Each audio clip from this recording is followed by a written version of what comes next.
एक गांव में सुदीप नाम का लड़का अपनी बूढ़ी माँ के साथ रहता था। अविवाहित डॉक्टर सुदीप देर रात घर में घुसता है और अपनी माँ से बोलता है, माँ, मुझे कुछ महीने के लिए विदेश जाना पड़ रहा है और तेरे रहने का इंतजाम मैंने करवा दिया है। माँ ने चिंता जताते हुए कहा, बेटा, तेरा जाना जरूरी है क्या?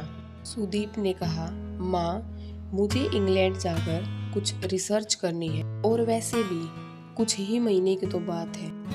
माँ ने मरी हुई आवाज में बोला, जैसे तेरी इच्छा। सुदीप अपनी माँ प्रभा देवी को वृद्धाश्रम में छोड़ आता है। वृद्धाश्रम में हर बुजुर्ग के चेहरे पर हताशा और निराशा छाई हुई थी, लेकिन प्रभा देवी को कोई निराशा नहीं थी। एक दिन आश्रम में बैठे कुछ बुजुर्ग आपस में बात कर रहे थे। डॉक्टर का कोई सगा संबंधी नहीं था क्या जो अपनी माँ को आश्रम में छोड़ गया? वहां पर बैठी एक महिला बोली, प्रभा देवी के पति की मौत जवानी में ही हो गई थी। उस समय सुदीप कुल 4 साल का था। पति की मौत के बाद प्रभा देवी और उसके बेटे को खाने के लाले पड़ गए थे। तब किसी भी रिश्तेदारी ने उनकी मदद नहीं की। प्रभा देवी ने लोगों के कपड़े सील कर अपने बेटे को पढ़ाया। सुदीप पढ़ने में बहुत तेज था और वह डॉक्टर बन गया। वृद्धाश्रम में करीब 6 महीने गुजर जाने के बाद एक दिन प्रभा देवी ने आश्रम के ओनर रामकिशन शर्मा जी के ऑफिस के फोन से अपने बेटे के मोबाइल पर फोन किया और कहा, सुदीप, तुम हिंदुस्तान कब आ रहे हो? सुदीप ने कहा, माँ, मैं अभी नहीं आ सकता।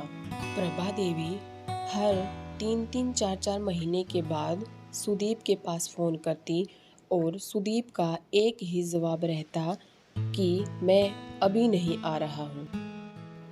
इस तरह करते करते तकरीबन 2 साल बीत गए और अब तो वृद्धाश्रम के लोग भी कहने लगे कि देखो कितना चालाक बेटा है, धोखे से अपनी माँ को छोड़कर चला गया।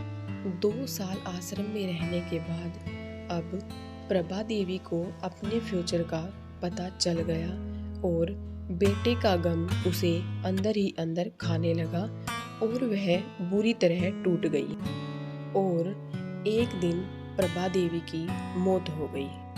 प्रभा देवी की मौत पर लोगों ने ओनर से कहा, शर्मा जी, इसकी मौत की खबर इसके बेटे तक पहुंचा दो।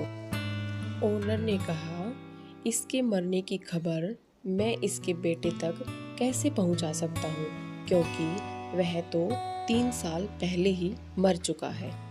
शर्मा जी की इस बात को सुनकर वहां पर उपस्थित सभी लोगों में सन्नाटा छा जाता है। उनमें से एक ने बोला, अगर इसके बेटे को मरे 3 साल हो गए हैं तो उसके साथ मोबाइल पर बातें कौन करता था? शर्मा जी बोले, वह मोबाइल तो मेरे पास है जिसमें उसके बेटे की रिकॉर्डेड आवाज है। शर्मा जी ने बताया, करीब 4 साल पहले जब सुदीप अपनी माँ को यहाँ छोड़ने के लिए आया था तो उसने मुझसे कहा, शर्मा जी, मुझे ब्लड कैंसर है और डॉक्टर होने के नाते मैं यह अच्छी तरह से जानता हूँ कि इसकी आखिरी स्टेज बहुत तकलीफ देती है और मेरी माँ इस तकलीफ को सहन नहीं कर पाएगी।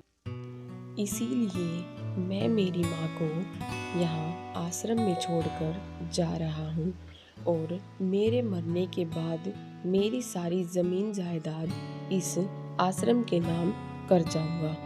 यह दास्तां सुनकर वहाँ खड़े सभी लोगों की आंखें भर आई। प्रभा देवी का अंतिम संस्कार आश्रम के ही एक हिस्से में कर दिया गया। उनके अंतिम संस्कार में शर्मा जी ने आश्रम में रहने वाले बुजुर्गों के परिवार को भी बुलाया और ऐसा देखकर कुछ बेटे अपने बूढ़े माँ बाप को वापस अपने घर ले गए।